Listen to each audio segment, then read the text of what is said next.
A recent study by the Yale University Child Study Center shows that black children, especially boys, no matter their family income, receive less attention, harsher punishment, and lower marks in school than their white counterparts, from kindergarten all the way through college.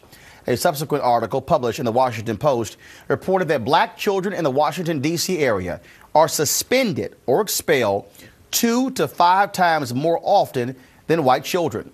It's a national trend that needs to be addressed. Here to talk about that is Judith Browne Dianis, co-director of the Advancement Project. Well, welcome back to Washington Watch. Thank you for having me again. This is amazing.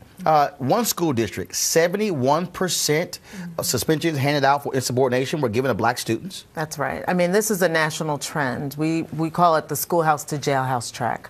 Our children, especially African-American children, are being suspended at alarming rates. Over 3.1 million kids are suspended every year. Even worse, they're being arrested in school.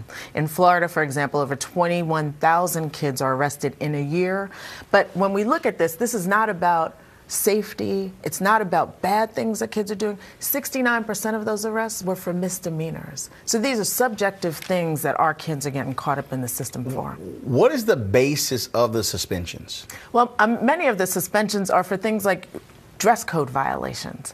You get a day out of school, being late for school, cutting school. You actually can get a suspension for cutting school. There was a story recently in North Carolina where a 4th grader said to a friend of his, "Our teacher is cute." He got suspended for sexual harassment.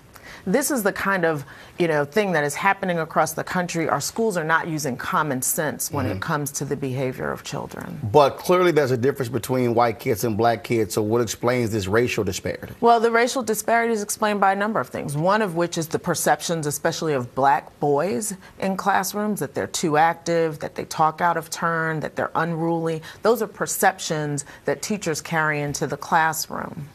Now, I'm a firm believer of the role of parents, and certainly I believe that teachers have a responsibility, administrators have a responsibility, but parents do as well. And so what is their role in this? I mean, if a kid gets a violation for dress code, somebody leaving the home should understand, somebody at home should say, look, this is how you're supposed to walk out of the house. Right. Well, I mean, parents do have a role in this, and what we really need to have happen is that there has to be a school parent partnership, right? So if my child walks out of school without their uniform, what should happen is I get a call home. Not that my kid gets sent home, because when they get sent home, they're going to fall behind academically, they're going to fail, they're more likely to drop out, and they're more likely to be in the juvenile justice system. What are some of the other solutions out there to deal with this problem? Right. So there really is a lot of great work going on around this issue. Actually, Advancement Project worked with the Baltimore City schools, and we rewrote their discipline code. Right now, their suspensions are down by 65%. Graduation rates are up